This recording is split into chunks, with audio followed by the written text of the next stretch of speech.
And I am the Community Engagement Coordinator here at Brevard Public Schools. I am so honored to be able to make these meetings for you, organize them, and host them myself. So I am just so excited for you guys to be here in person, to see your faces. And we have an amazing agenda today. There's been a couple things that have had to move around a little bit, and that is okay. We are flexible, am I right? So before we get started, I want to let you know that this is being live streamed. So we'll be able to look at this later. And there's not commenting open at this time. But for the people who can't be here, they are able to watch it right now, right here with us. So that's very exciting. So also, I will be using a timer throughout this, so we stay on task, on time. I want to honor your time, obviously, and as well as all of our presenters over there. Hi, guys. So without further ado, I would like to introduce to you our sponsor, Adam Copenhaver from Ask an Adjuster. You can thank him for the coffee and the snacks. So he's going to speak to us for just a bit. Thank you so much. I hope the coffee and snacks were good, right? Well, thank you for doing what you guys do. And as a proud father of four, I wish we could just triple all your salaries like today, but I feel like you guys deserve a lot more credit than you get in some situations. So Ask an Adjuster was founded in 2006. And if you've lived here long enough, you know the storm seasons we had in 04 and 05 back to back. That led our founder, Kevin Downs, to a passion to help property owners. Because at that time, what he saw was the insurance company had their representatives, but the property owner didn't have anyone unless they could afford an attorney. And so since 2006, we have grown to become the largest public adjuster in the state of Florida. We have over 80 licensed adjusters throughout the state, from the Panhandle to the Keys. We have 150 members of our team total that support those adjusters when they're out in the field, so that you as the property owner always know what's going on. Because when your property is damaged, you want to know what's going on. Trust me. Actually, my home was damaged during Irma, and so we went through a process of being denied, and then Ask an Adjuster came on board. And what they do is they provide no-cost representation for you. So they inspect your property inside, outside, and the roof. They make sure with thermal imaging and moisture meters that they're doing the diligence you would do as the property owner. Once we find damage, we can address the damage, give you some direction on what your options are. And if you want to file a claim, we can help you through that process. The other side of it is if your property is in good condition, which is what we find the vast majority of the time when we perform our free inspections. We issue a good condition certificate, which puts you on record as a state licensed adjuster. You cannot be denied for pre-existing conditions because you can show that you had a state licensed public adjuster inspect your property. We take up to 200 photos while we're on property. The report is stored on the cloud, so if you ever need it, we can pull it at any time for you. We've generated over $1 billion back in Floridians' pockets that were denied by their insurance companies prior to working with us. We're really proud of that. It may not have made a dent in the insurance company, but I know as a family that's benefited from our services, it made a big impact for our family, not having to come out of pocket $40,000 on repairs. So I have some information over here for you guys. I have some swag I would love to give you. And the biggest thing that I can say, have your property inspected. There's no cost to it whatsoever. We're also going to sit down at the table with you and review your insurance coverage. If you've looked at your 70-page insurance packet, if you're an expert on that, I'd like the experts in insurance to raise their hands. Right, so none of us. And so that's why it's good to have a professional on your side to tell you what is covered, what is not. And you can even make adjustments to your property insurance before something happens. If you know La Nina is in cycle, and it might get bad this year. We hope it doesn't, but it might. Now, one thing that you'll see in our literature is that the state of Florida performed an analysis of over 20,000 claims. Half of them had a public adjuster. Half of them went it alone because they trusted their insurance company. The state of Florida found that the average person using a public adjuster is going to get 7.5 times more money from their insurance company. And that's, again, because we do the diligence that you would do if you knew what to do. So I appreciate you guys. I thank you for having me. And I look forward to participating more with you guys moving forward. If there's any one of you that have questions, that have a home, a condo, a parent, a friend, we're statewide. So we can help any of your friends or family throughout Florida, and we can better protect them in case something happens. Because the number one reason for denial in the state of Florida is pre-existing conditions. They're going to ask you, when was the last time you had your property professionally inspected? And you're going to say something like, I haven't, because nothing was wrong. And they're going to say, denied. And so the way to avoid that is by taking advantage of this free inspection service. We'll educate you a little bit about your insurance policy, and we can help friends and family throughout the state. So I appreciate you again. As a father of 4, you guys are rock stars, and I can't thank you enough for that, and I appreciate you having me here today. Thank you.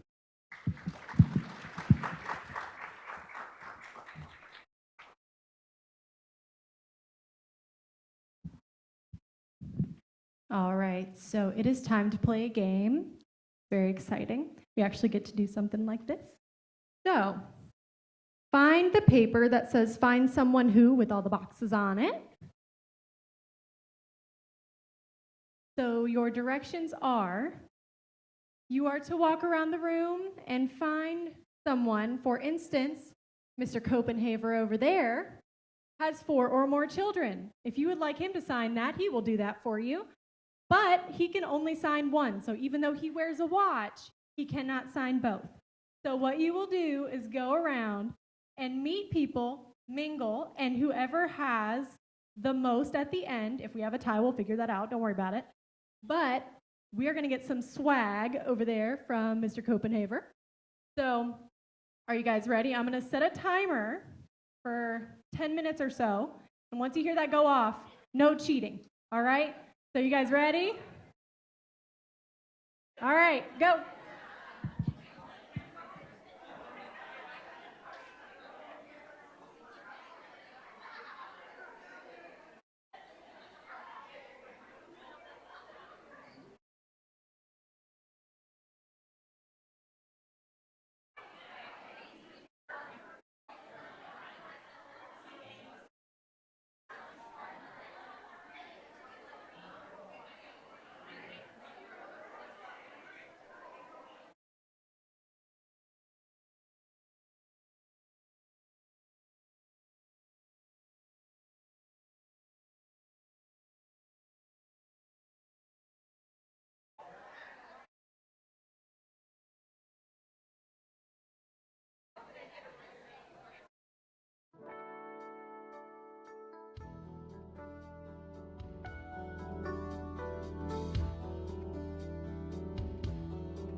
Hey guys, if you fill up your card, come find me so I can get you your prize. You have to find me in order to get your prize.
Shayla was our first winner. If anybody else has a full card.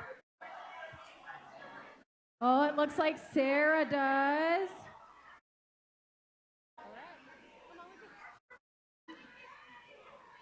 Another one. She is right here. She's got swag bag. We got some of this.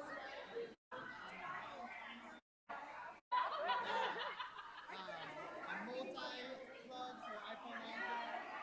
This one is if you need them.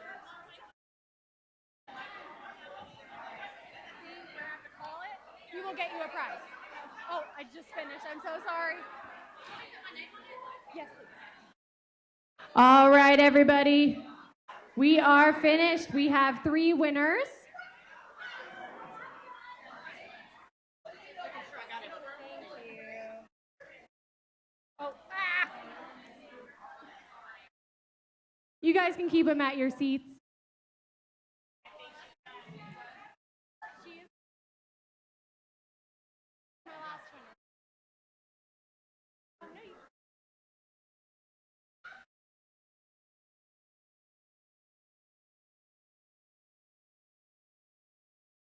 Okay, if everyone can make their way back to their seats.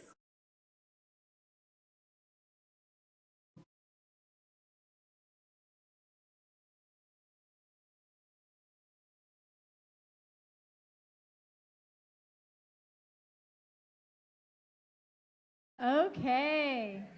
So we had 3 winners. Thank you guys so much for your participation. Give me a round of applause if that was fun and you would do it again. Okay, thanks for your feedback. So if everyone can get their red tickets out.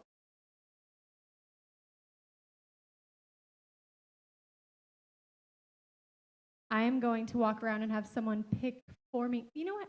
Adam, can you pick for me?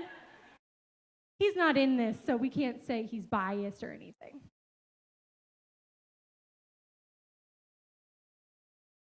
Ooh. All right. Red tickets out. 3. Someone's excited. I love this. 2, 4, 0, 9. I guess that was not good. 5. Do I need to go get? Oh, yay! We have a winner. Can you bring your card up so I can double check you? He is the winner of a awesome $25 gift card to Target.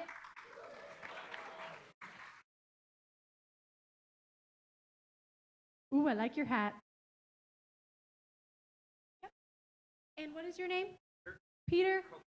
And what school are you from? India Atlantic Elementary. All right. So, let me introduce our next speakers.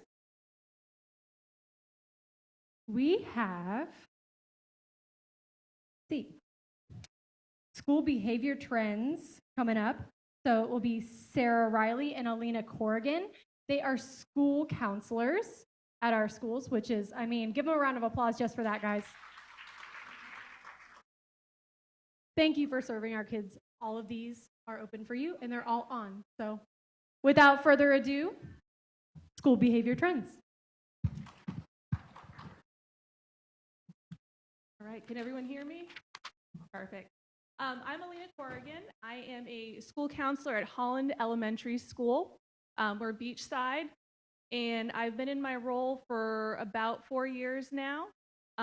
Prior to that, I was doing outside counseling for one of the local agencies, and my background is in psychology. So interested to hear what you guys have thoughts and questions on this morning. Okay, and I'm Sarah Riley. I am a school counselor currently at Sculptor Charter School, which is in Titusville. This is my 11th year being a school counselor. I started out at Titusville High and did 2 years there, then went to Fairglen for a year, and now I'm at Sculptor. So I got my degree in psychology, and then I went on to UCF to get my master's. Last year, I got licensed in mental health counseling as well. So currently, I am doing some mental health counseling at Mindset Counseling Solutions in Century. So yeah, same as Alina, we definitely want to share some behavior trends that we've been seeing recently, but also interested in your questions as well. So just to kind of think about, everything that's been going on past couple of years, Sarah and I talked about things that we're seeing at both of our schools. We're K through 6 at Holland, and you're K. VPK through 8th grade, yep. So there were a lot of similarities that we've both been seeing, even though our populations are just a little bit different. And, there are many things that we can probably attribute to this, but one of the things that we've both seen is skills and independence. So kiddos who, when they're having to do that independent work in the classroom, just kind of struggling with getting started, or, we call it task initiation, task completion, making sure that they understand what the expectation is. Well, yeah, I agree that I think, just skills of independence are definitely decreasing. I think there's probably a number of reasons for that. But I've seen the same thing at my school, and even with middle schoolers too, which you would hope that they would be, kind of transitioning to be more independent. And we're seeing a lot of, reliance on teachers and parents and that kind of thing. So yeah, definitely an increase. It's almost like a reassurance, like they want that constant reassurance. Having an adult there, just you're on the right track, you're doing great. So it's interesting, that kind of feedback that they're looking for from the adults in the room. Stamina is also something that we've noticed. So having that, ability to go through the day and maintain work effort. They get to a point much sooner, it seems like, where they're ready for recess, or asking when recess is next. Yeah, and then just kind of playing off that too, something that I've talked to some of the younger teachers about is that they've seen an increase in kids' inability to just be in the moment. Like they're always like, "What's next? When are we going to go to recess? When are we going to, have lunch?" And they're just starting the one task, and they're not able to even just be in the moment. So that could partially be because of the increase in technology. They're used to just like next video, next video, next video.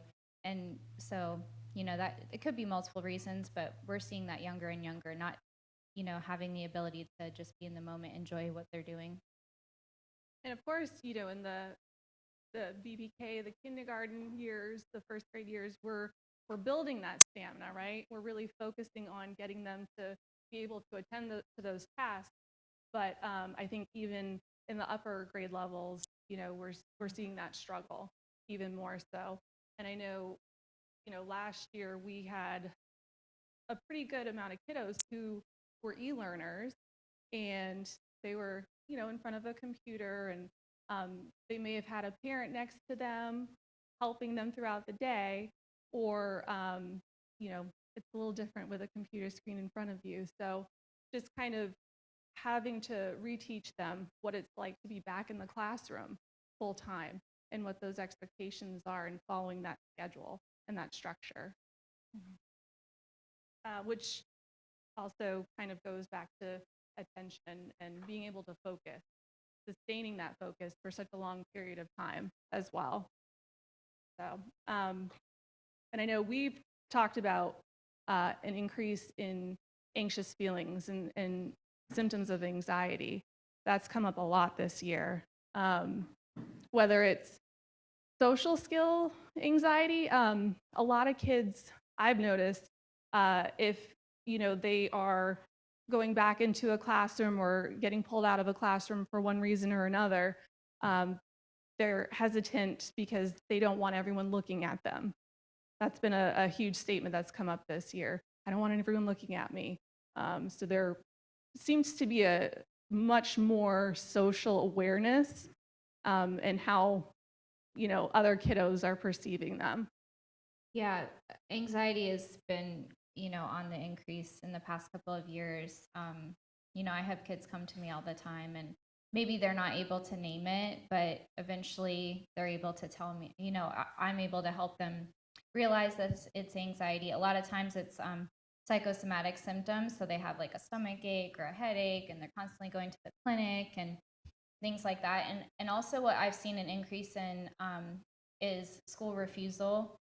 Like, I don't want to go to school, and they're not able to tell you why. And so the parents are coming to us and saying, my kid won't go to school. Like, what can I do? And so, it's working with kids on, helping them get the tools and the coping skills to deal with that anxiety. But we've definitely seen a huge increase in anxiety for sure. And I think one of the most important things is we've had good feedback from parents reaching out and just saying, hey, this is what my kiddo's been struggling with. Can you check in with them? Can you meet with them? What can that look like? What strategies can you provide to them to kind of help overcome this fear of coming to school, or whatever they're anxious about while they're at school?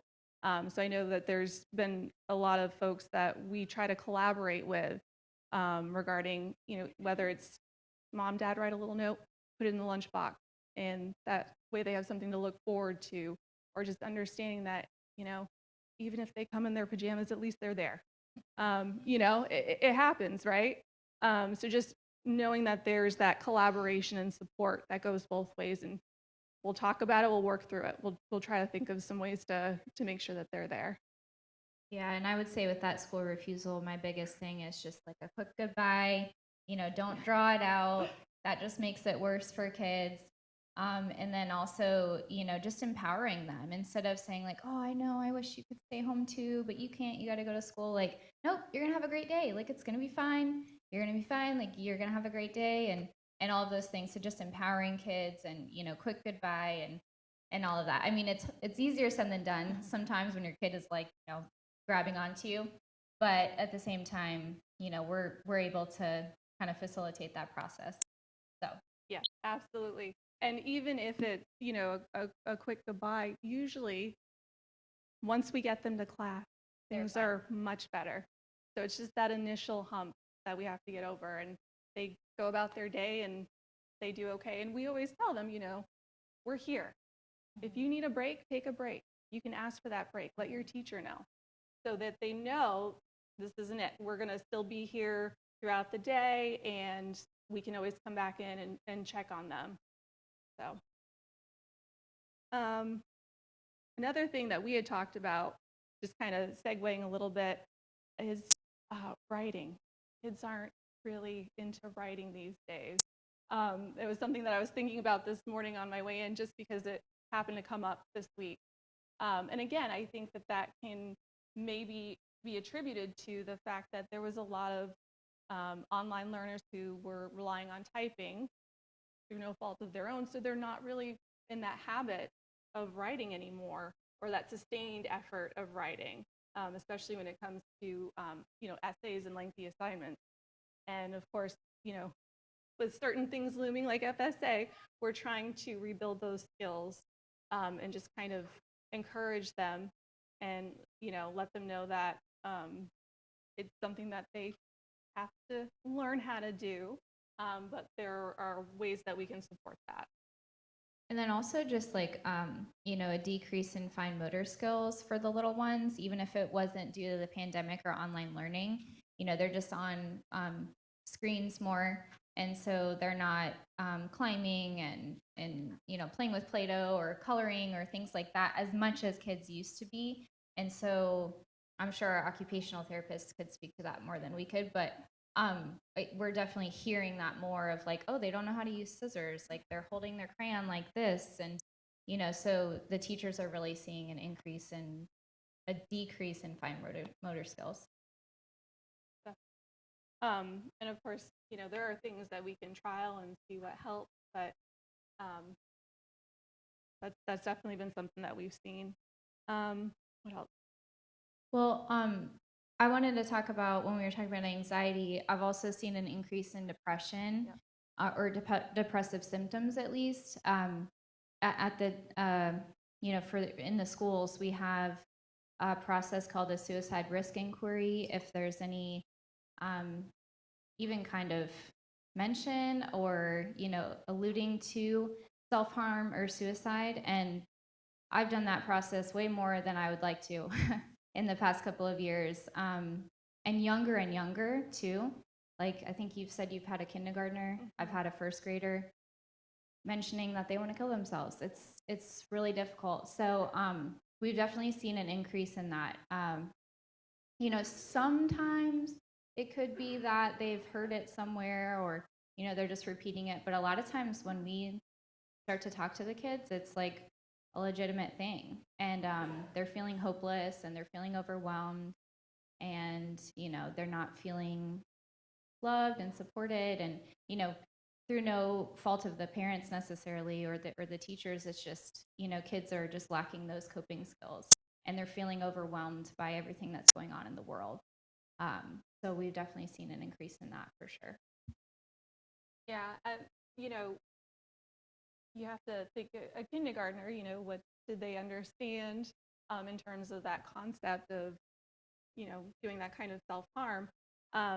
But, I think in those conversations, it's important to remember that it may not be to that extent. The important thing is that we're meeting with those kiddos and we're doing our due diligence to ensure that they're safe and they're okay, but also getting to the root of, why are you feeling this way? What is going on? So it's good in the sense that we're able to have those conversations with them, because obviously something's wrong for them to say something like that, right? So it allows us to kind of build from there, and it could be something that's been going on. They're struggling with peer relationships, or they're feeling that social anxiety, and that can be that jumping off point where we really start to build those relationships and start seeing the kiddos and building coping strategies for those situations, but also knowing that they have someone there to support them. Yeah. Okay. Yeah, anyone have any questions for us? Okay, yeah.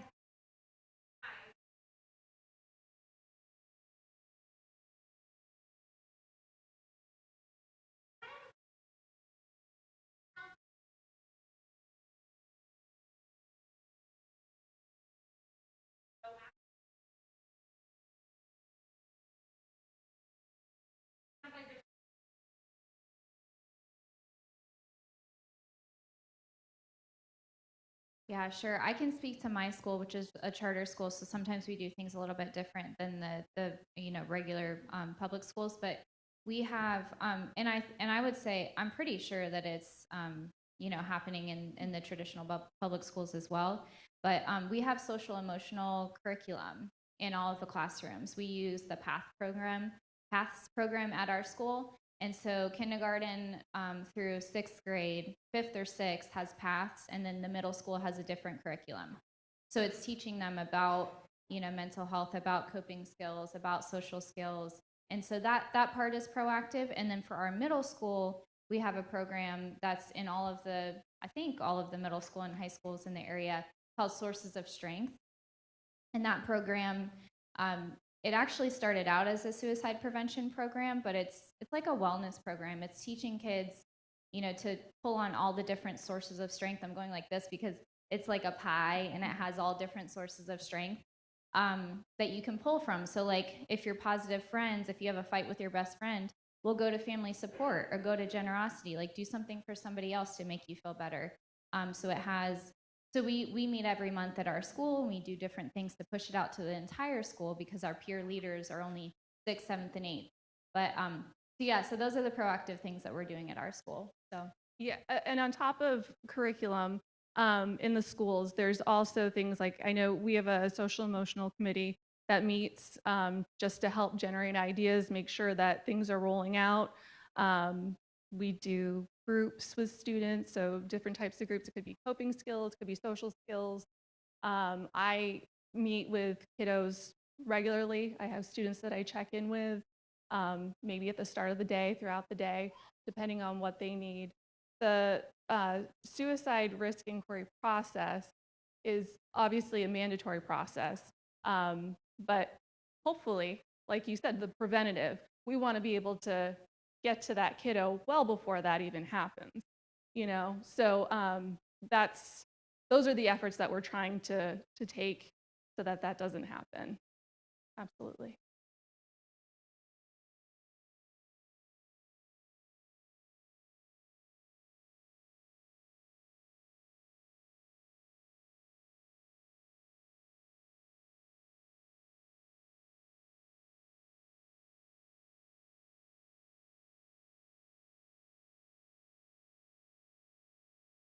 you want to go ahead? No. Okay, sure. Well, I can't speak specifically to the PATHS program. I would have to ask my administration what the homeschool connection would be, because the teachers are the one teaching that curriculum. I would think that there's probably some kind of homeschool connection, but I can get your email and follow up with you on that.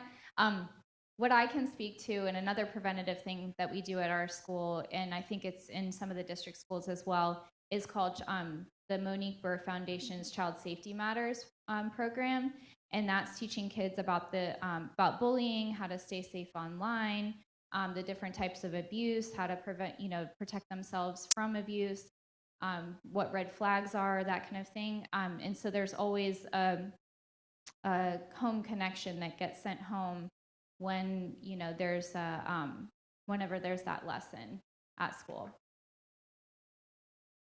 Child safety matters.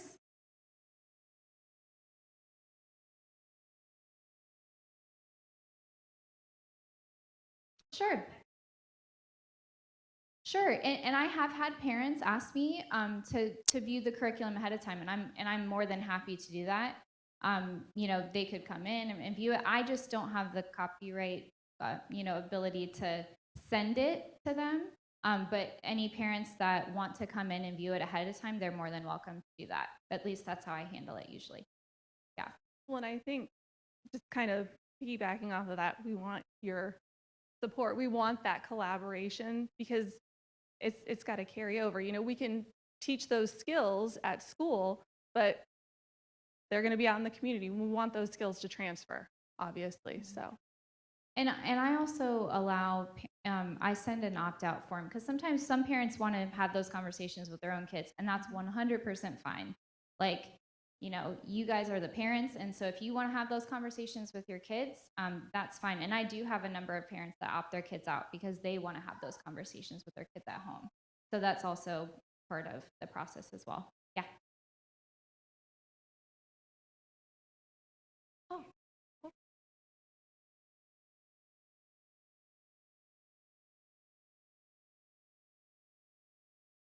Mhm.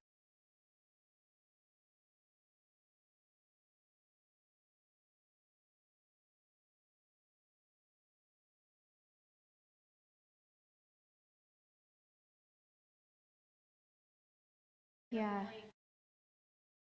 And I don't know if everybody in the back heard, she was asking about what trends are we seeing in the middle and high school, you said.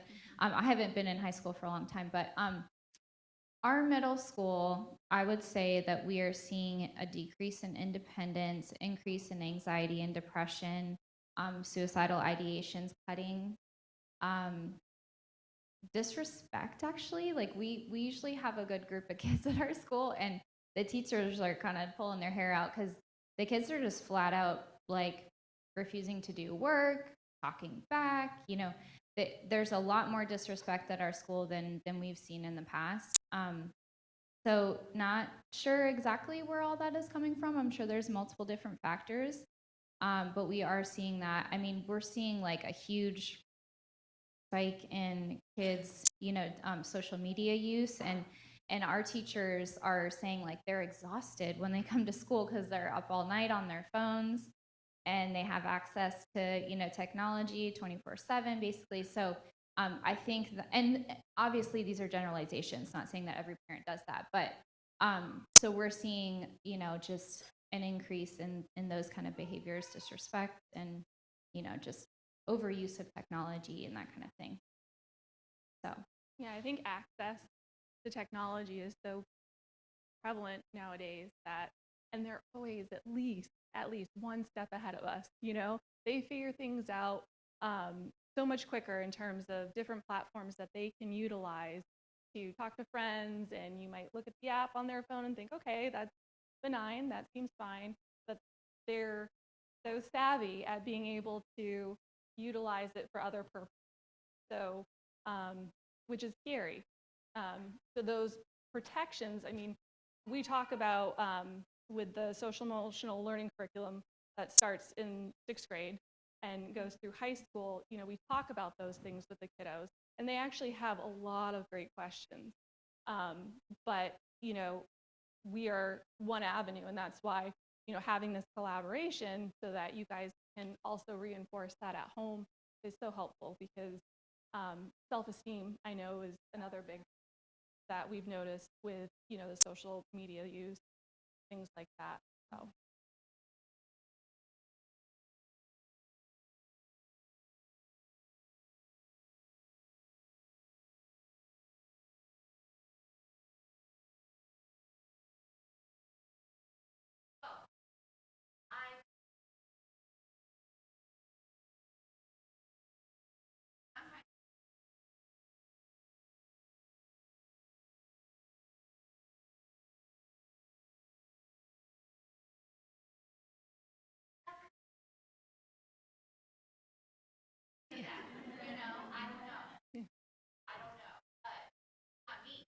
Mhm.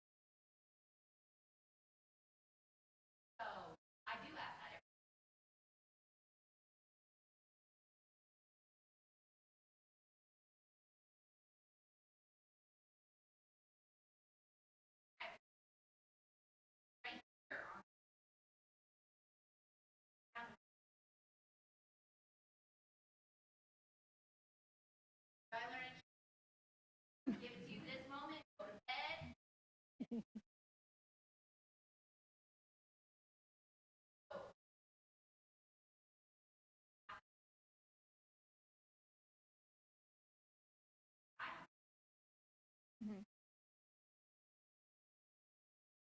yeah. Mhm.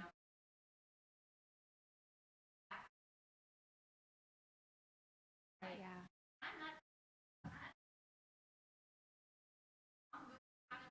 Right. Yeah. Yeah. Well, I'm right there with you with the 13-year-old. So I have one of those too. She does not have social media. I've been staving that off for a long time. Okay, so, and I do think that related to the disrespect, I mean, if I do take my daughter's phone away, she's so much nicer. Like, well, right, but that's fine. That's to be expected, right? You take it away, I mean, they're going to be mad. But I think as parents, we have to remember, like, and not saying that you're not saying this already, but like, we're not trying to be their friend. We have to parent them. And my kid does not go in her room with her phone.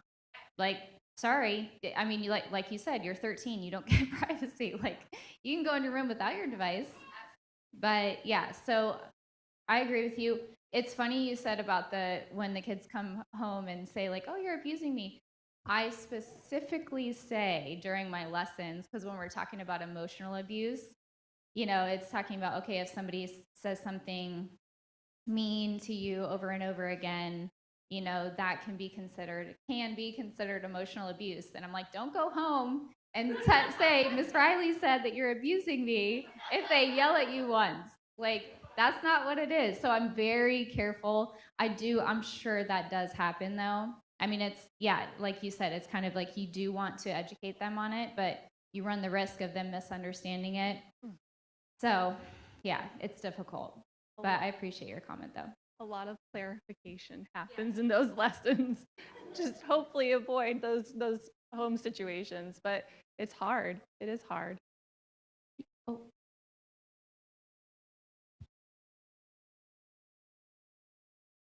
Yeah.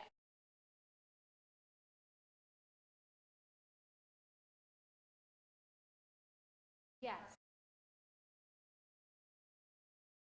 And I will say that I have had a lot of kids come to me after those lessons and tell me something that's going on at home. So if even one kid comes to me, it's worth it. It's worth all the other little headaches. So, yeah.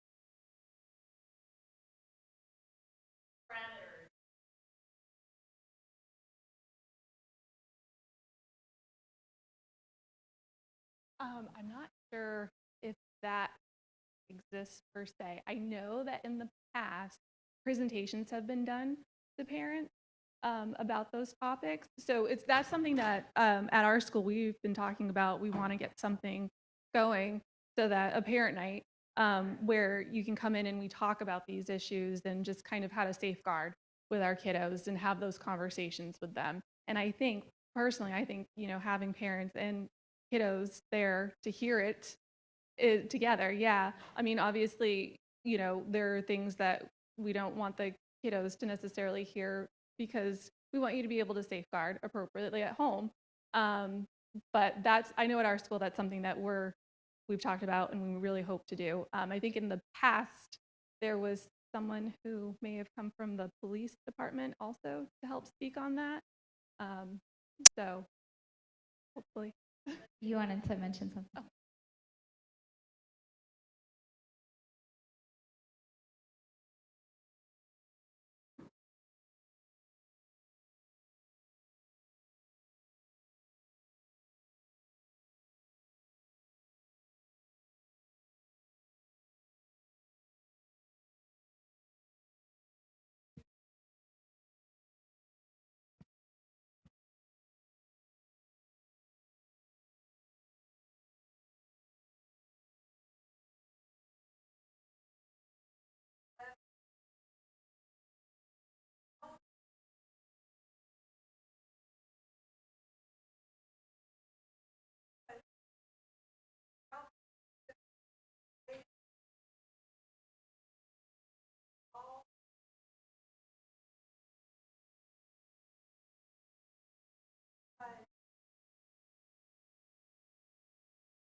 Yes, ma'am.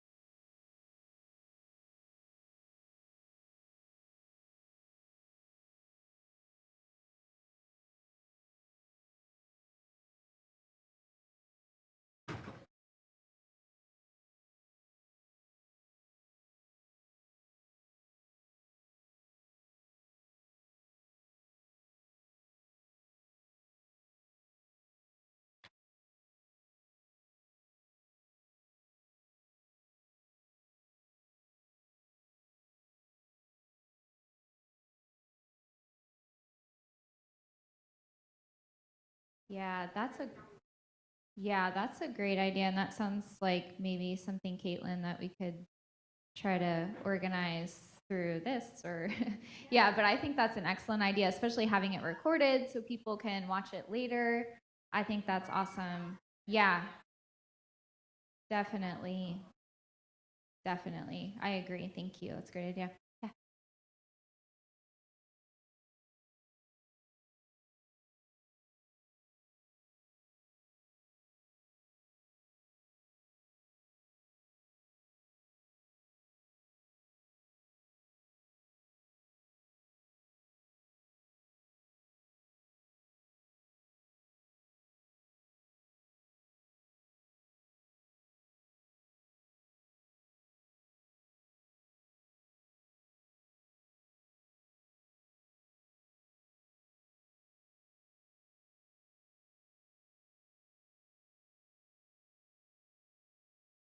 There's so many programs and apps. Like I personally love the program Bark. If you guys have heard of that one, it monitors like everything and it alerts you if there's anything like concerning. And BARK. Yep. Circle's another good one too. So her hand was up and then I'll come to you. Go ahead.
I agree that the earlier we can get in there, the better. For those kiddos who are already in those circumstances, relationship. That's probably at the heart of everything. If you can build a strong relationship with the kids at your school, then it means the world. Because I'm sure every school has kiddos who are dealing with certain circumstances that are so well beyond their control. So just ensuring that they're getting those basic needs met and knowing that there's someone there who is going to be there and that they can trust. that's going to be huge, I think. Absolutely. Thank you guys so much. If you guys have any further questions for them, go ahead and look at your agenda, and they have emails that you can access. Sarah's is incorrect, and that is my bad. Thank you for reminding me. Okay, so if I think I don't know, the second or third or something on there, but it's riley.sarah, and it's at sculptorcharter.org. So SCULPTOR, charter is CHARTER.org.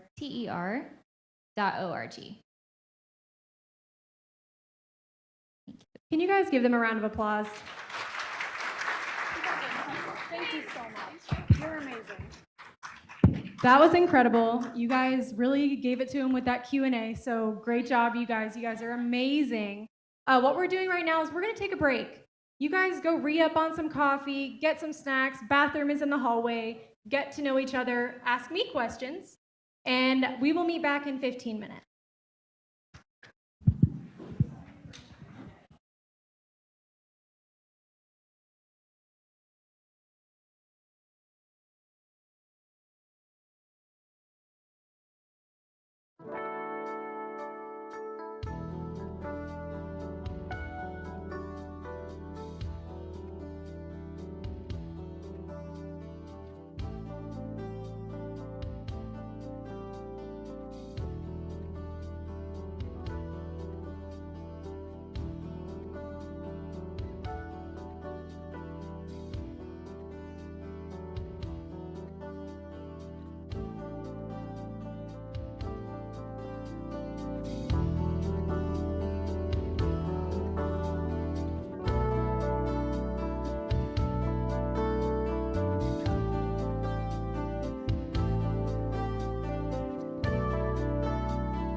Of course.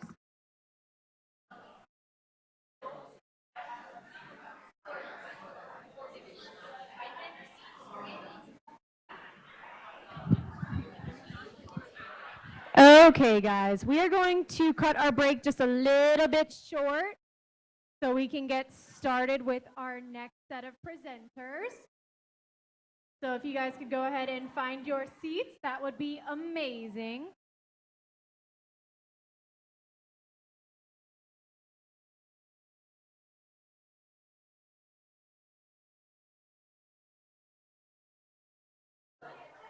Again, thank you for your flexibility always. You guys are incredible.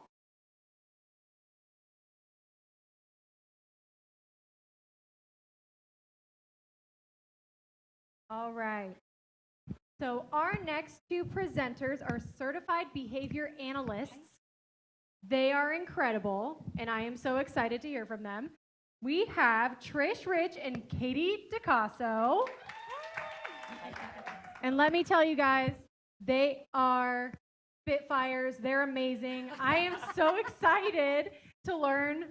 Just besides you guys as well, I have a new baby, so I've got a lot to learn, guys. So please give them a round of applause, and you can clap for Malachi too. Thank you very much. So it's working, right? I always want to do that. Check, check, check, check. Yeah, yeah.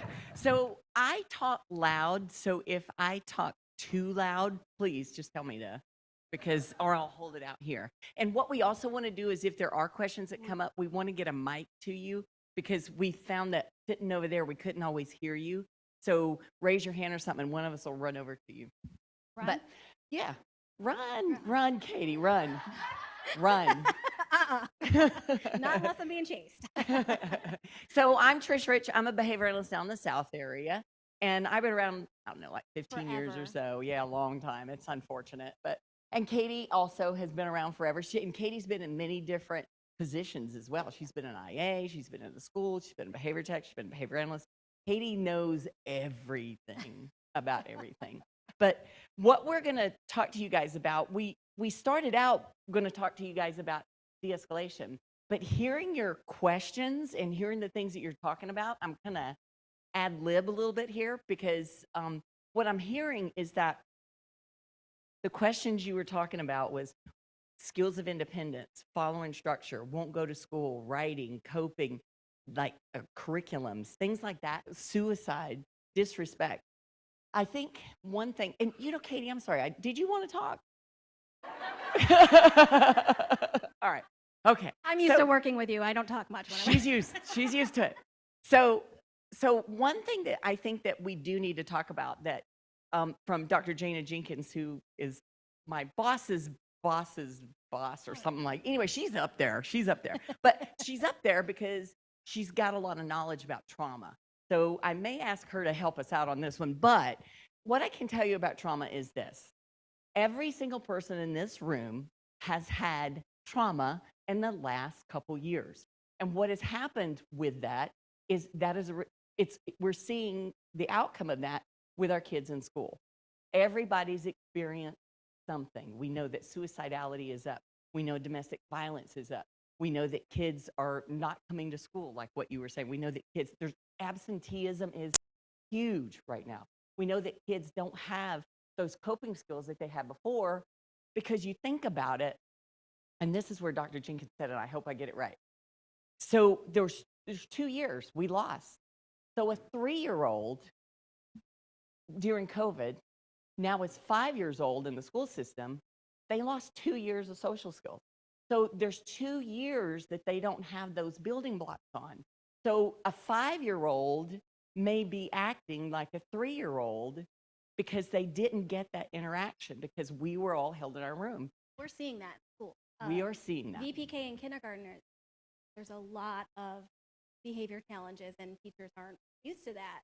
And we think that it's probably because of those 2 years. I know as a mom, I was always that 2-hour screen. During COVID, when I was working at home, I was like, do whatever. I don't care. Yeah. So I feel, and I've seen the effect on her. I mean, she was on screen time more often. I've seen kids try and touch screen their papers so they don't have all those. It's hilarious. Yeah, they're like, It is how does true. this work? And I'm like, but they weren't getting those social skills that they would typically be getting if they were in school. So yeah, we're definitely seeing that now, and we're trying to help our school teams navigate through that and realize that really all these children have been through a trauma and have experienced things differently than the children before them. So we're having to step back, and we're having to teach those building blocks that they normally would have gotten. Because you think about it, somebody lost their job, somebody lost the place they live, somebody, income is different. Even if they got another job, it may not be the same amount of income, right? So there's all these different variables that are affecting the adult. So the adult then, typically in the past, what they would do is they would sit down with their kid and they would read stories and they would talk to them and they would teach them how to do things by playing with other kids and all that stuff. That stuff stopped because now the parent has got all this stuff going on over here that they don't have anything left. The emotional bucket, they talk about. They don't have anything left to sit down and talk with their kid. I recently, with a family member, they sat down with me, and it was a 3-year-old and a 4-year-old, and I was going to sit down and read them a story. And I got the book out, and they're like, "No, we don't want a book." And my phone just happened to get a text message, and they're like, "Let's watch a video." No, not the same. Not the same if I sit down and talk to you as if we just sit and watch a video. So there is that. Trauma is real, and trauma has affected all of us. One other thing to think about is it's also affected our teachers. So our teachers are amazing. For real. They really, we really go to these are. classrooms and I'm like, I don't know how you do it. Yeah, I think especially the someone said they should teachers get who paid did a the lot more. hybrids. I agree. Yeah, who did the hybrid was where they Oh my had them gosh. online and in the classroom at the same time. So our teachers are kicking Yeah. butt right now. I mean, they really are. And now we're kind of getting back to that traditional. So that kind of explains some of what's going on, is that we have had trauma. Was there anything else I should add to that? Okay. So there is stuff that has happened, and we do have a reason. Because behavior analysts, what we typically do is we're like, okay, we see that behavior. Why is that happening? Why's the kid doing that for? Because you can't decrease anything, right? Kids You aren't can't being change bad a just to be behavior. bad. What? Kids aren't being bad just to be bad. They're just communicating. Yeah, They're doing the best exactly. they know under the circumstances. See, that's why she's the brains of the No, operation, see, right there. she's the fun one. Yeah, I'm yeah. the- So the kids are trying to tell us something. They're trying to communicate something. They're trying to get something, right? So if you do something and it gets you what you want, you're going to do it again, right? I mean, you think about those people like long time ago, whenever we would put money in soda machines. Now we just swipe our card. But you would put like your coins into the soda machine and nothing would come out. So the first thing you would do is you would kind of push the button 15 times. And if that didn't work, then you would start punching the machine and doing all that kind of stuff, right? So that's exactly what the kids are doing, is they're doing things to get reactions out of us. And they're doing things so that we can figure out how to help them. They just don't know how to help us in here's a big word, socially significant way, right? Because what's socially significant is what's acceptable to everybody else. So what we want to talk about is some tips. We call these top 10 tips for de-escalation. And de-escalation is just if there's a behavior going on, how do we knock it back down, right? So we're trying to replace that stuff we don't want with stuff we do want. All right, Katie, you're first, right? Be empathetic. So you want to be supportive and understand that what your child's going through at that moment is probably the biggest thing in their life right now. They're upset, they're crying. We really want to be empathetic with them. And instead of, I know initially it's easy to get angry, especially when there's a big behavior. And I have a 12-year-old, so that happens a lot. Oh my goodness. But we want to be empathetic, listen to them, because they're going to learn that you listen. So that's the most important. When they're having a meltdown, it's a really big moment for them. They're really struggling, and we need to hear them and listen to them to understand what they're communicating to us so we can fix it and give them the appropriate tools to engage appropriately. And something I do want to add to that is that last sentence says perception is reality. What they're telling you may not be right. they may be telling you something that you know is not accurate. But To if them. you are being empathic, then what you want to do is let them get it out, let them tell you what it is, and then later come back and set the record straight. But in the moment, it's not the time to argue and to talk to them about what needs to happen. All you're doing at this point is just listening to their gripe, letting them vent. Because you think about it, if you're mad, one of your friends or your significant other, sometimes all we want to do is just yell at them and get it out, right? And if they argue back, sometimes it makes us feel better because that means we can argue That's too. a whole other talk. It's a whole other topic. We're talking about kids. All right. Keeping her on track. So just let them go and do and say what they feel in the moment, but then come back and set the record straight later. All right, and giving space. Well, giving space today in the world of that we're living in now is this says 1 to 5, 1.5 to 3 feet. So insert your own footage there. So, but what we really should say, rather than a physical thing, is just give people space. Sometimes your emotions are right. Sometimes your emotions take over, and nothing else in the world is going to fill that room but that emotion. So again, be empathic, allow them to say what they need to say, but give them some space so that whenever they're feeling what they're feeling, we, again, let them vent, let them get it out. Now, as far as moving into somebody, if you have smaller children, can you sit down, Katie? Oh, you're short. I know, I was going to say, like... Okay, sit down. Okay, so if you have a little one, can you even see her? Because she just got to pretend you see her. All right. So if somebody is little, shorter than me, and they're having an issue, and the first thing I'm going to do is I'm going to come walking over to them, right? I'm coming walking over. How does that feel, Katie, when I come that fast? It feels intimidating. Thank you, Katie. Yes, you're welcome. So it feels bad, right? So if somebody comes struggling over to you and they're down on the ground, they're shorter than you because they're smaller than you, immediately you're intimidating them and taking over the situation of, I'm not having open dialogue here. I'm having my dialogue telling you what to do, right? So what you need to do is you need to come in a little slower. 45-degree angle is the exact term, I think. 45-degree angle. Yeah.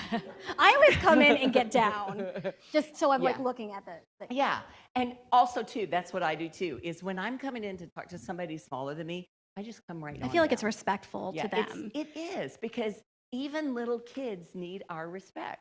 You don't need to come in and try to intimidate immediately because you're the adult to tell them what to do, right? You need to tell them on a term, when you're just trying to de-escalate and trying to get the situation to go in a positive turn, we need to be on the same team, right?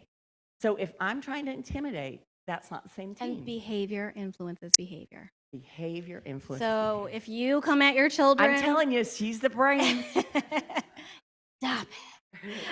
I'm moving on because we're going to... Go, okay. move. So next is to stay calm. This is, again, that behavior influences behavior.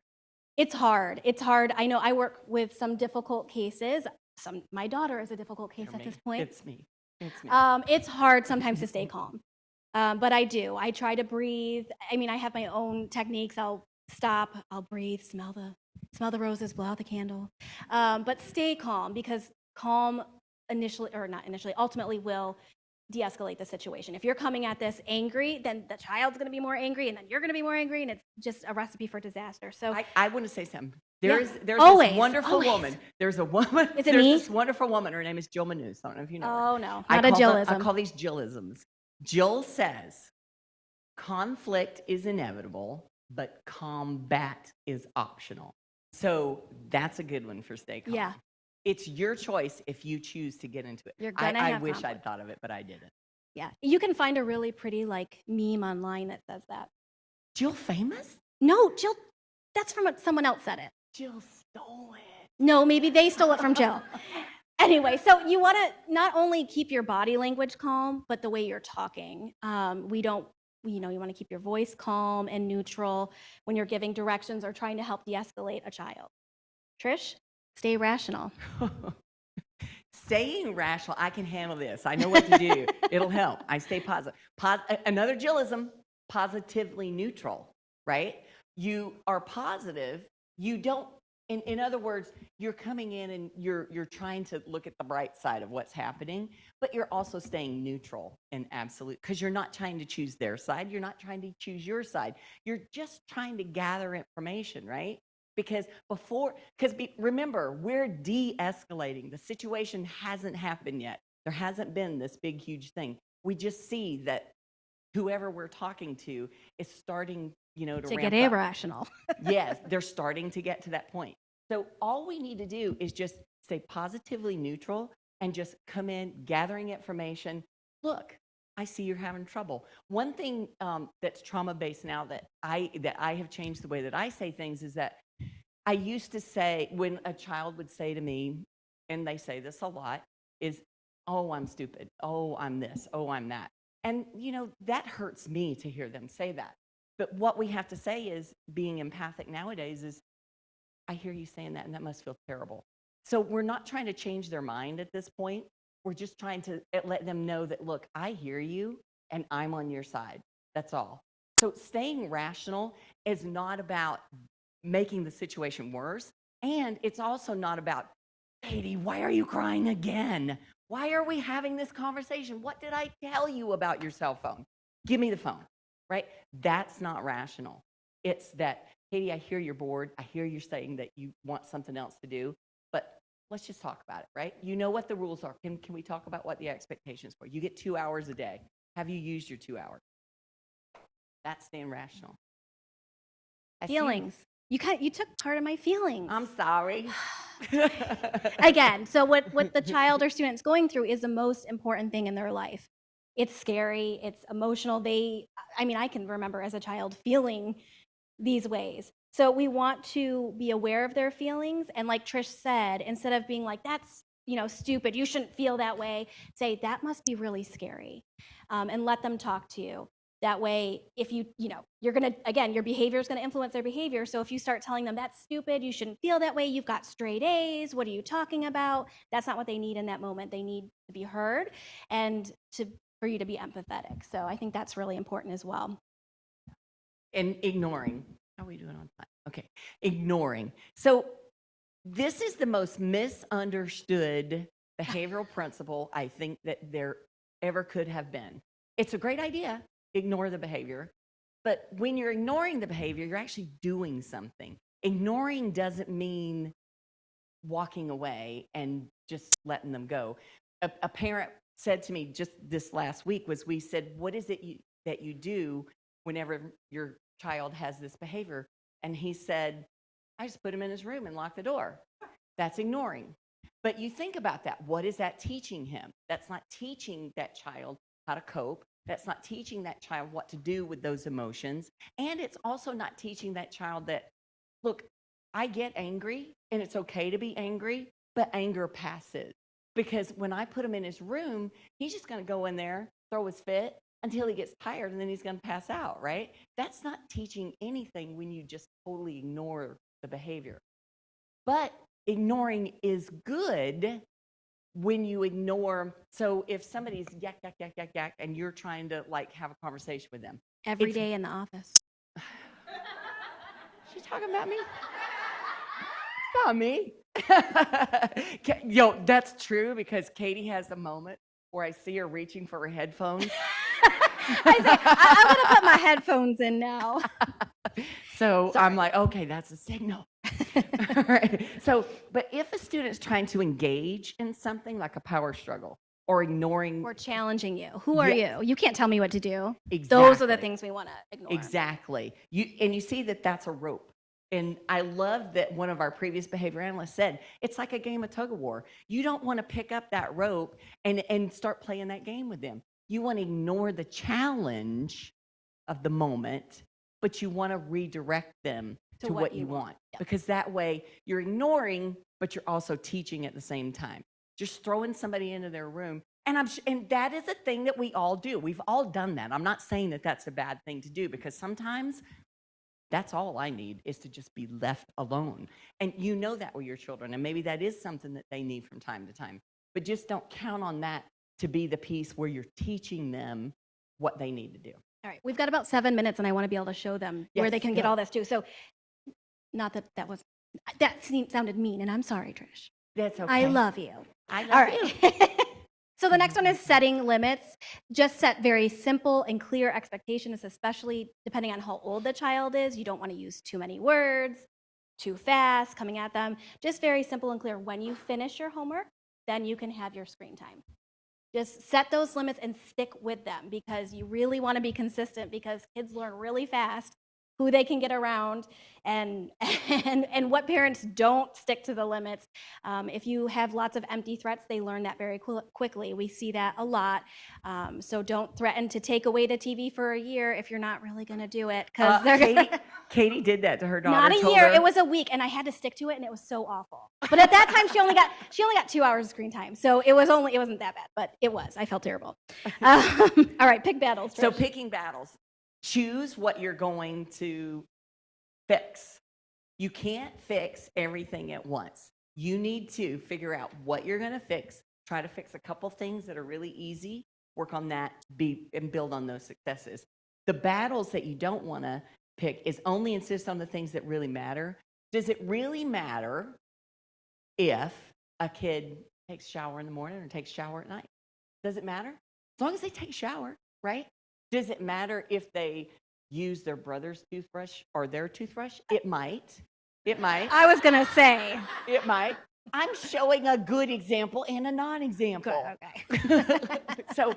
So you want to figure out what is important to your family and build on that, right? You don't want to argue about every single thing, because do you really want to be that parent that's the one that's like all the time? And kids then like their kids choices. in therapy? 'cause Kids of like you? choices. No. Kids like to be able to have choices. Okay, They I don't like want to choices. shower. All right, do you want to shower now or later? And Right. it gives them that sense of control too that they may want. You notice I didn't get this one. Silence. Allow silence. It can give someone, especially if they are starting to melt down or they're super overwhelmed, it can give them a time to just relax, start thinking about what's going on. Silence sometimes is our best friend for a little bit. Let the kiddos just have a moment. Yeah. And then allow Like that time we were talking about. Sometimes the kid does just need to go to their room. And just ask them, help them communicate that. Do you need some time alone? And it's okay. It's okay to teach them to ask for that time alone, because it's going to be useful their whole life. Because most of us don't understand that we need to stop a minute and we need to just take a break. Most of us just barrel through everything, right? And then the last time is allowing time. And what it says is, give a person who's upset time to process and think about what you said. Don't overwhelm them with prompts. Here's what we see, we work in a school system, so that's where I'm pulling from. But what happens if a child is upset, sometimes what you may see is people that generally want to do well for the student, but they'll start giving them a prompt, and then someone else will give a prompt, because everybody wants to help, right? Everybody wants to help the student learn and grow and do better.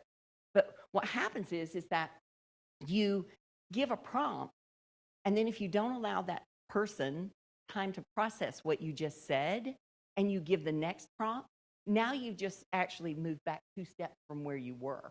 So you've got to make sure that you give time to process, especially our ESE or our exceptional education students. They really might need more time to process. So just make sure that whenever you're giving a direction, you're not overwhelming with direction. Too many Stand words up. over and over. Stand up. Yeah. Come on, stand up. Just give that.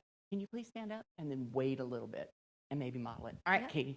All right, I just wanted to show you guys, because I know we talked about a lot, but I want to leave you with where you can find more information.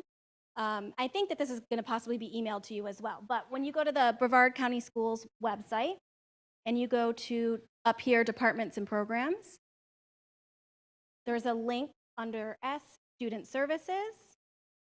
This handout that we had is going to be on here, as well as another one that I really love. There is 10 tips for behavior. So this is more about preventative. This is a great handout, just creating schedule, having rules, teaching rules, choice and control, attention. It goes through a lot of really good information. When I have friends that ask me tips for their children, I usually refer to this. These are like those core evidence-based things that typically work. Also, during COVID, when we were working at home, our amazing behavior team of behavior analysts, our boss, everyone came together and made videos. Even my children are on them. Yes, they made videos of each of these tips. So if you go in, tip 1 is creating a schedule. Oh, you know what it's based on? Some of them are on here, but some of them are also the preventative ones. But you can go through it. They're kind of funny. I mean, they're really funny to me because it's my friends and my boss, but they're great resources here. And 8 actually is 8, 9, and 10. It only says 8, but it's 8, 9, and 10. There's 3 Right. rolled So into it's those one. last ones, I think, pick And battles. it's a little longer. They're all like 10. They're all less than 10 minutes, I believe. Yeah. But it's funny and it gives examples. Some people use their kids. But I don't know if any of you ever knew our Jason Lobley, but it's so funny to me to see him with that big old beard. That was the COVID beard, we called it. so I just wanted to leave you guys with some good information. There's a lot of good stuff on here and some links that you can access as well. And you can always ask us questions. And if we have time, does Do we anyone have have time for a question, or are we moving right in? Okay.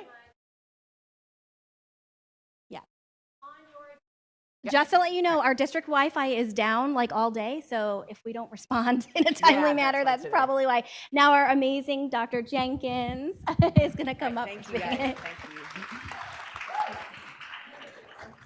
Oh my goodness, thank you. Good morning. It's still morning. How is everybody? Doing well. Almost, we're coming into the home stretch here. So unfortunately, you have me instead of Tracy Luley, our school social worker, because our first responsibility is to respond to schools in need, and I had to send my district social workers to a school to help staff and students there right now. So I want to, first of all, introduce our folks here, because they'll hang out a little bit after we resolve here in a few minutes. So then you know who to go to for some additional specific questions. So on the right here, we have Miss Phyllis Irvine. She's waving.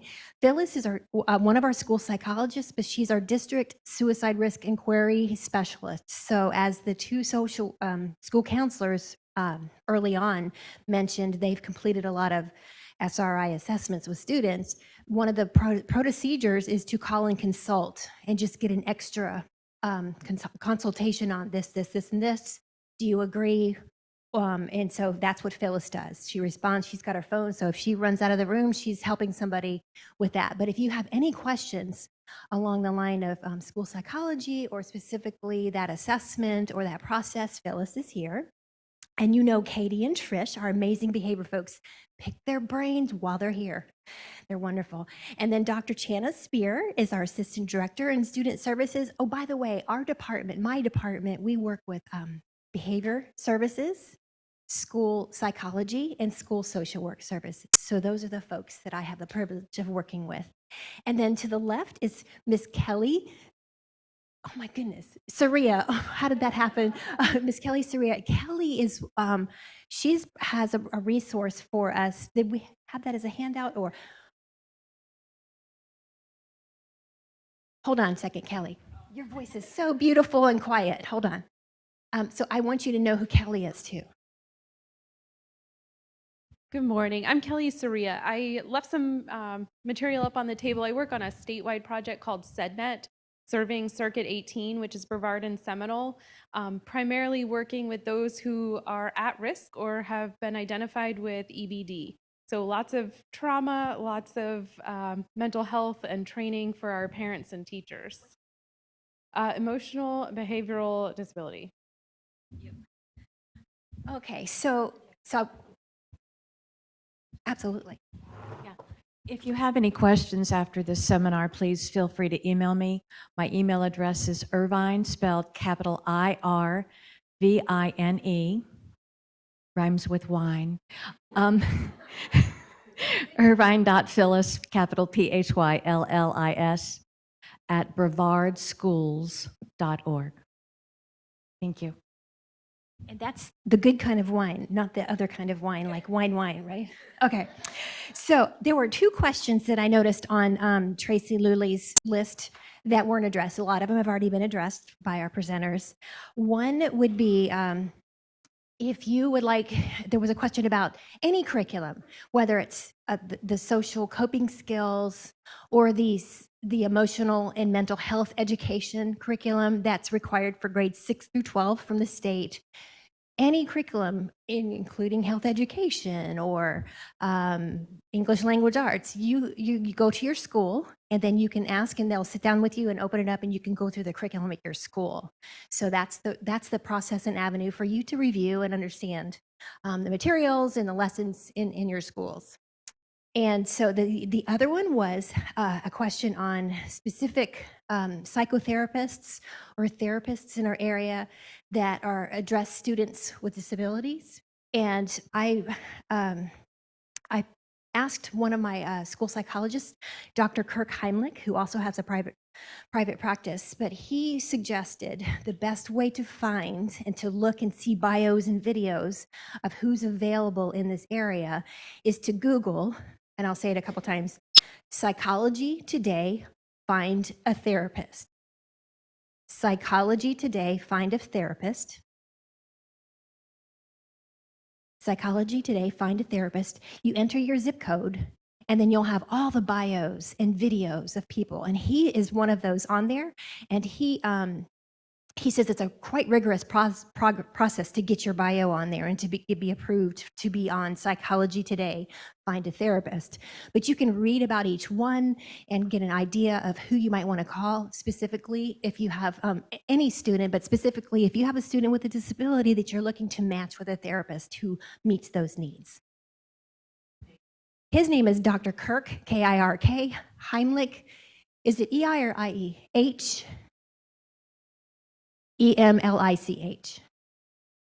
H-E-M-L-I-C-H.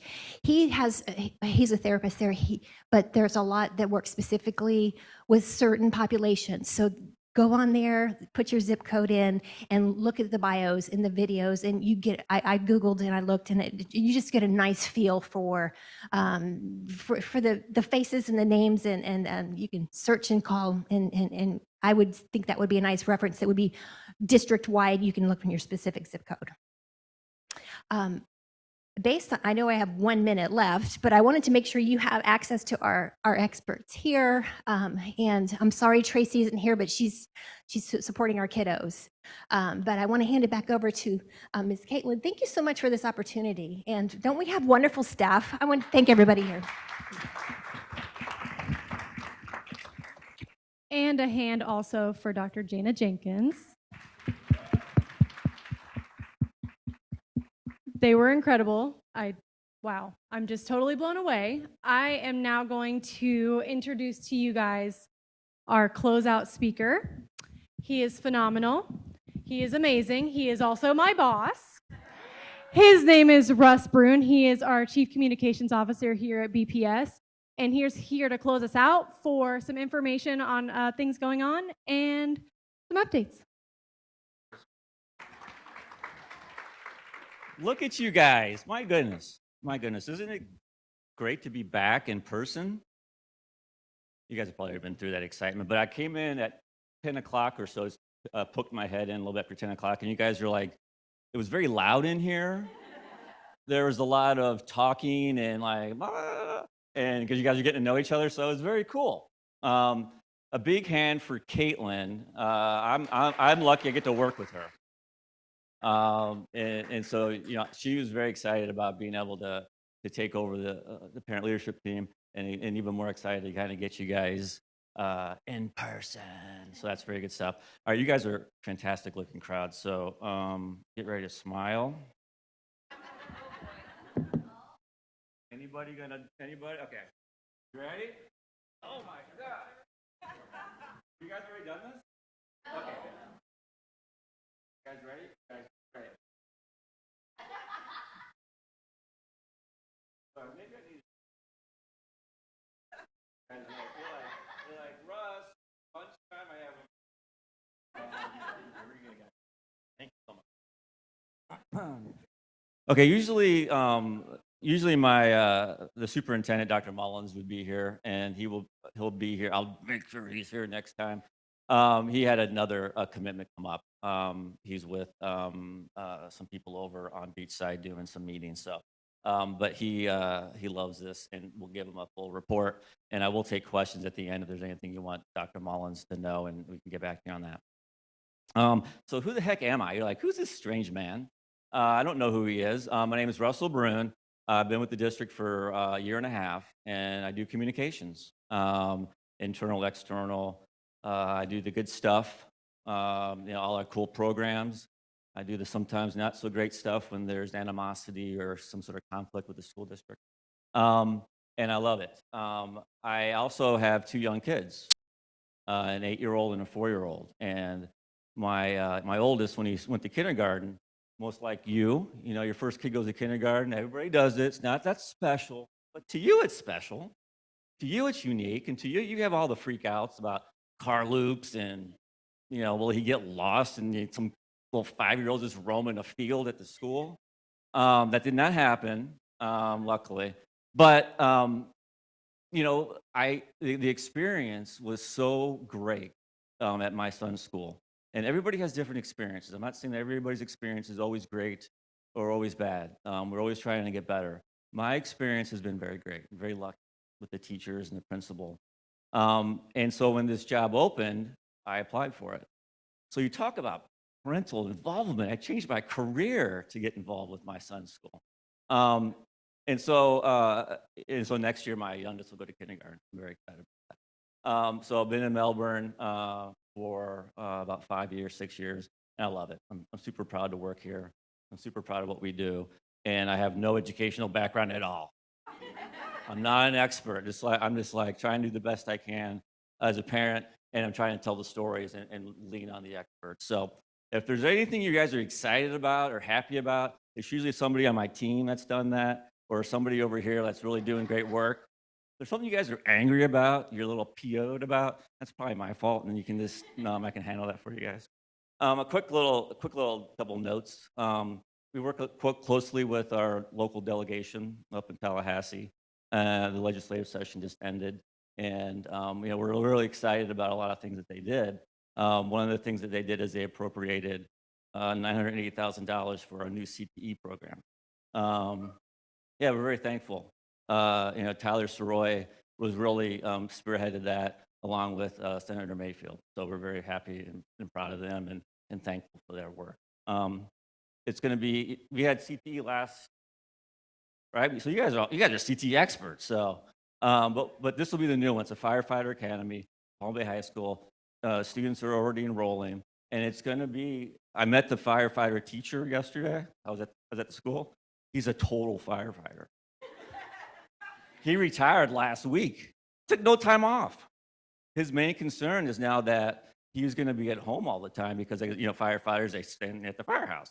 And so he's like, I can't be at home all the time because I've never done it with my 20 years of my marriage. So he's like, I gotta become a teacher. So he was super cool. And so we're excited about it. They will literally be wearing the fire gear. They'll go through the tests, the physical tests, the mental tests, the book work, and they will be ready to be hired as firefighters if they wish by the time they're 18.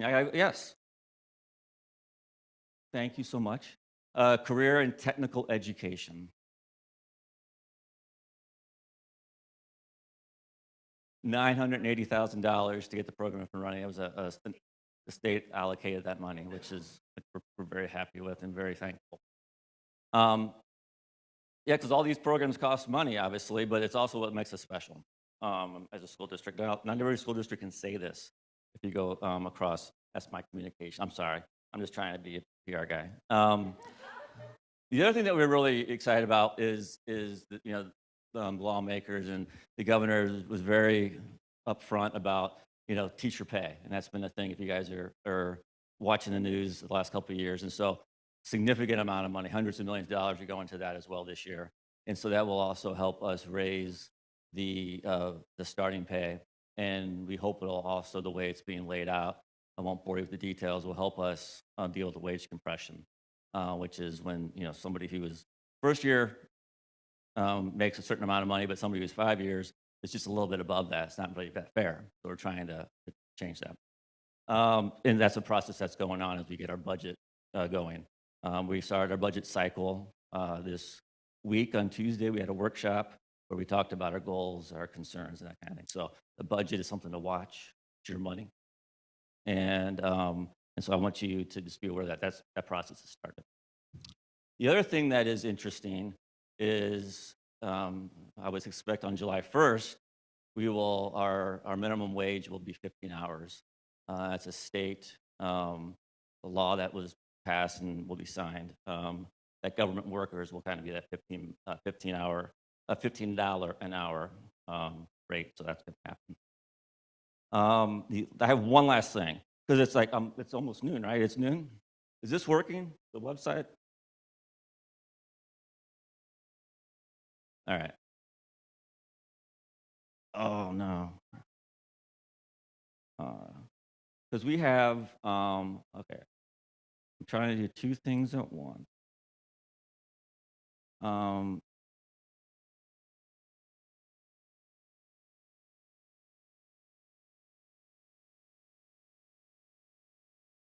The good news is we do a follow-up email, right, Caitlin? All right, that cannot be reached. No, it's not worth it, but thank you. I want to get these people out of here. So one of the things that I'm proud of that I want to make sure you guys are aware of, no matter what school your child attends and that kind of thing, is on our website. We have a list of every school, and they have a bio. It's colorful. It has a picture of the principal, has a quote from the principal. It has kind of what makes the school unique. And so it's not just, West Shore or Vieira or Cocoa High or, Astronaut High or whatever listed. And it's like, okay, it's a school somewhere. It gives you a sense of what is actually there. And so every school has them. And so, Caitlin, if you can make a note to kind of put that link in the email, just so you know it's there. There's a lot of resources on our website. Frankly, there's too much stuff on our website, but there's a lot of cool stuff there that kind of showcases what we do and the opportunities. And that's one of my goals is to have that information in your hands so that when you're talking to your friends, your families, your coworkers or whatever, that you can tell them what's going on and let them know, hey, look at this information. And you can also be critical of it. You could say, well, I don't like it, or I like it, whatever it is. So that's it. Does anybody have any questions for me or anything I can direct to the superintendent about any topic? Oh my God. Yes.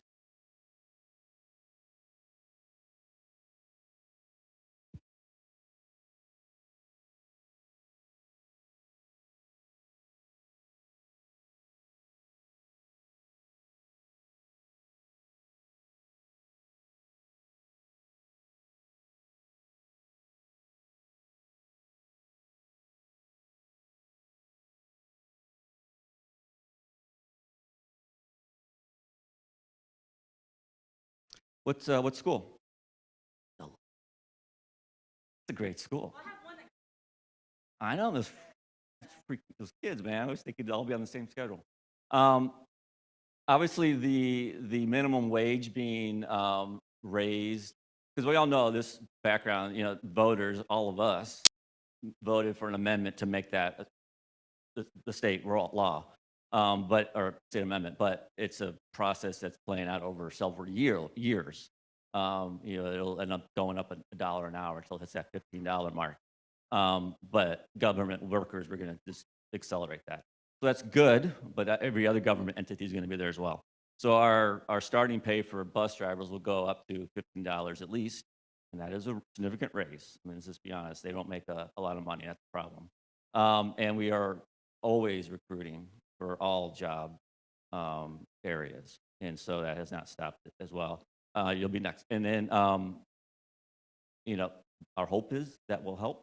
But we do have some openings for bus drivers, custodians, that kind of thing. But hopefully the pay will help us attract people and keep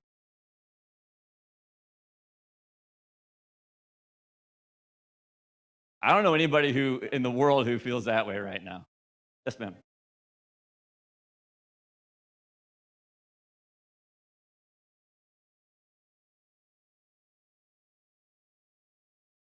I'm glad you mentioned that because that did come out. Well, it's not secret, but it was discussed a little bit in depth during it was our workshop. But the Vieira area is going to get a new middle school in the next. Hmm.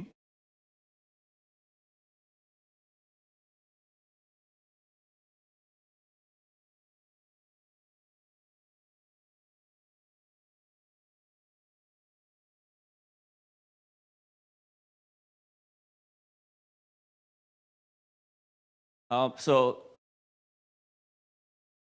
yeah, sure. Yeah, 100%. So I can tell you that a middle school is going to be built in this area,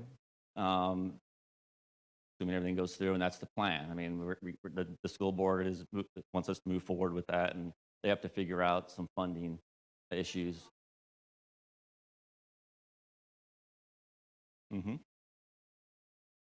Now, a lot of our growth as a plan has to meet certain criteria. The state will not. We can't just go build a school because we want to. uh, the state, there's parameters that we work through with them, and that's based on population models and that kind of thing. And there's a drag when it comes to time on that.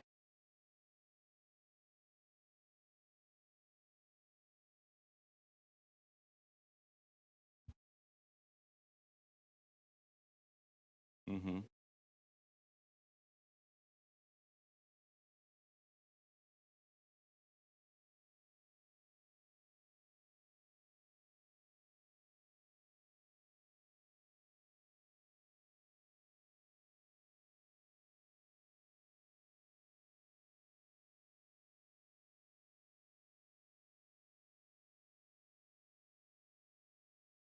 Right.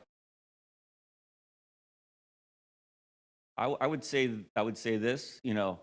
We do not have a situation where we are over capacity at school.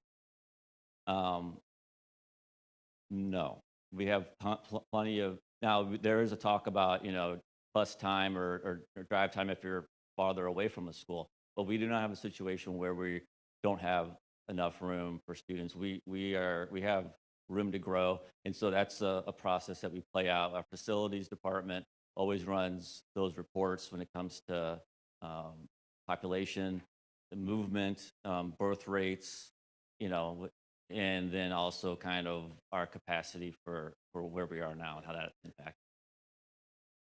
Ma'am.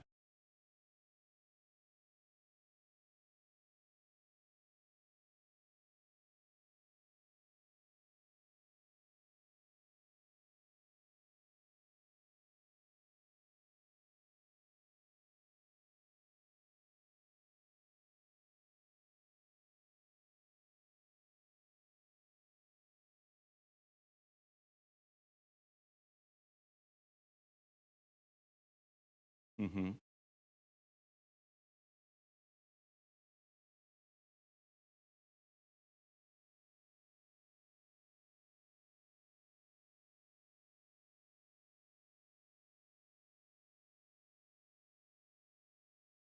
I don't either. To be, it's maybe it is magic.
What school? That's funny. Okay, I'm gonna forget what your first question if we keep going. So let me just answer the first one. So yes, we have a teacher shortage, um, and that's not a secret. We have our next job fair is April 13th, I think, for teachers to try to shore that up. Obviously, the starting pay is now going to be at 47,500, which I think will hopefully help. There are programs for people who want to be teachers to be able to be hired if they don't have their certificate, and then during their first part of employment, that process takes place. There are incentives there, but we do understand that that doesn't help you right now. I understand that I can kind of relate a little bit. My wife speaks Portuguese as her first language, and so it's yeah. She says, "Oh, it's not, you got to respect that." But so she's the same way. She has an accent, but so I have to. I'm the one that kind of teach quote unquote proper English, although her English is really just like yours is. But yeah, you want to be able to work with your kid at home. You want to have your child work with at school. So can you make a note of that, Caitlin, about discovery?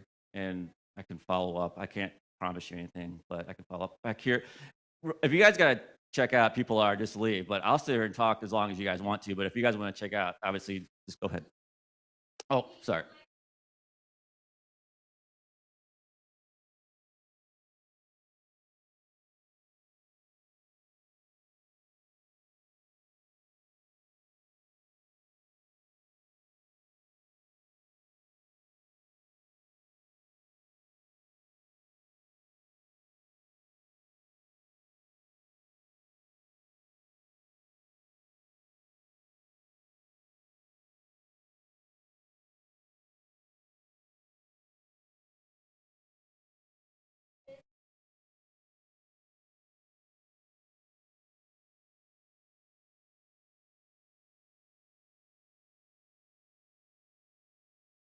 Mm-hmm.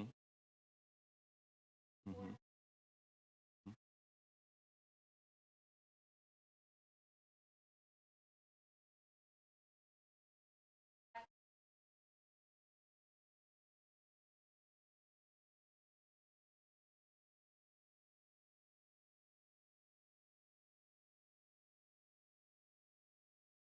Mm-hmm.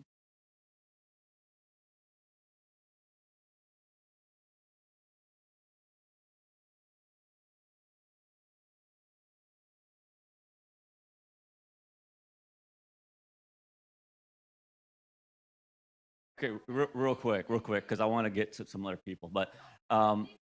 I want to respond.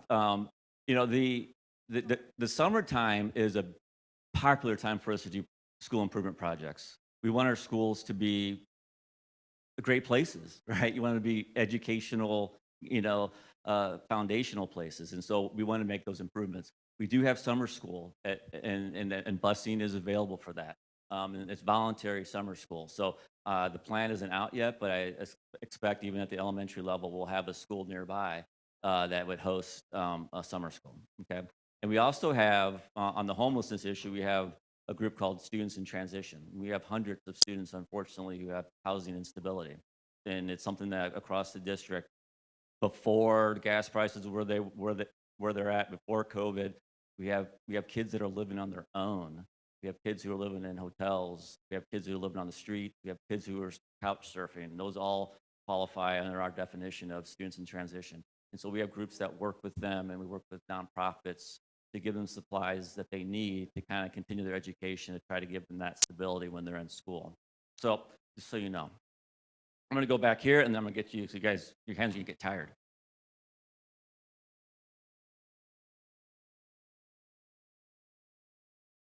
You can't, yeah, that's public record. It's on our website, so you're finding. Yeah. Ma'am? All right.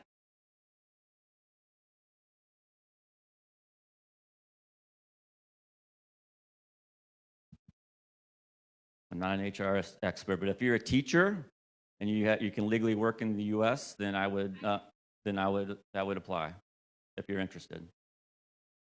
If you're not interested, don't apply. That sounds strange, right? On our website, brevardschools.org, There's a section says work for us, and then that lists all the jobs. Is that good? Is that good? Oh, April 13th on the front page of our website, it's down up there because our website's not working, is a virtual career fair for teachers. So maybe that's a good stop for you because it's a couple weeks away. Yeah, for sure. You have something?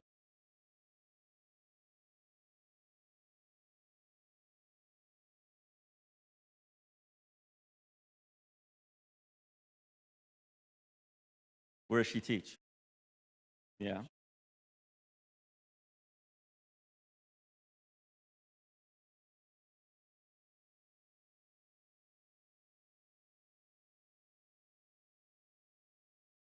Mm-hmm.